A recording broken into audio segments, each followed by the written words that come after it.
Zack Snyder introduces a whole new universe in Rebel Moon Part 1, A Child of Fire, including new languages, locations, weapons, technology, and more. Snyder wrote a mythologically dense story full of thousands of years of history, myth, and prophecy for multiple civilizations, laying the groundwork for an entire new Rebel Moon universe on Netflix. Like any fictional universe, there's a lot of new words and terminology in Rebel Moon, especially considering Snyder developed at least 4 new languages for the film. Like Star Wars or Lord of the Rings or any other fictional universe, you don't need to know all the details surrounding every aspect of the lore in order to follow the basic plot of Rebel Moon, although a deeper understanding can help expand the scope of the universe. Here's a breakdown of Rebel Moon World, Rebel Moon Universe history and backstory. The opening narration from Jimmy reveals a brief history of the Imperium. Begging on the Mother World, they ruled for thousands of generations until they consumed all of their home planet's resources and had to expand into the rest of the galaxy to discover and conquer other planets. The very first scene in the movie shows the Imperium opening a wormhole in the far reaches of space as a dreadnought passes through, while Jimmy explains how the royal bloodline's lust for power led the Imperium to conquer countless planets to expand the glory of the Mother World. At one point in the thousands of generations of the Imperium, the royal bloodline gave birth to an ancient queen, Issa, who legend said had the ability to bestow life, giving her the name the Life Giver. The Jimmas, an ancient order of robots pledged in service to the king, believed in a prophecy that the power of Queen Issa would be reborn again in Princess Issa,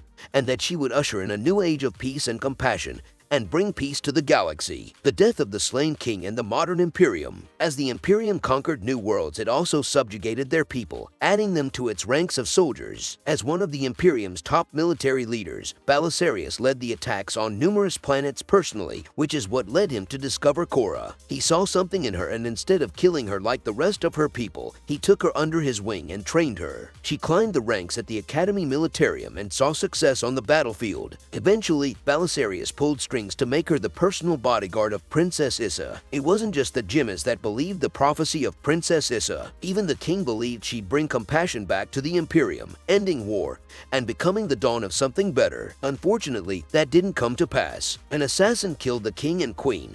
Belisarius rose up to become the new Imperium regent, and Cora disappeared, crash landing on Velt and hiding out among the farming community until Admiral Atticus Noble arrives during his hunt for the Bloodaxe siblings. While the king is dead, the Imperium is still steeped in his imagery, and his memory is used to progress an even more brutal version of the Mother World forces. The name of Noble's dreadnought, for example, the king's gaze, serves to remind the Imperium forces that the king is always watching to keep them disciplined, although that concept seems at odds with the wishes of the king for a more compassionate Imperium. The eye of the king is prominent throughout the Imperium imagery, including on military uniforms, the masks of the red-robed Imperium priests, and even the currency. The Bloodaxe Rebels, Devra Bloodaxe and Darian Bloodaxe lead a small rebel force against the Imperium, but they lack the numbers or organization to be more than a thorn in the side of Regent Belisarius and Admiral Noble until their small victory at the end of Rebel Moon Part 1. The rebel insurgency is being sheltered on the spiritually focused planet Charon and the tentacle-faced King Levitica. Other pockets of resistance exist throughout the galaxy, though most lack the coordination of the Bloodaxe Rebellion. General Titus once commanded a sizable Imperium force and turned them against the Motherworld in an act of rebellion. When he eventually surrendered to the Motherworld, his army was slaughtered and he went into exile as a gladiator on the planet Pollux.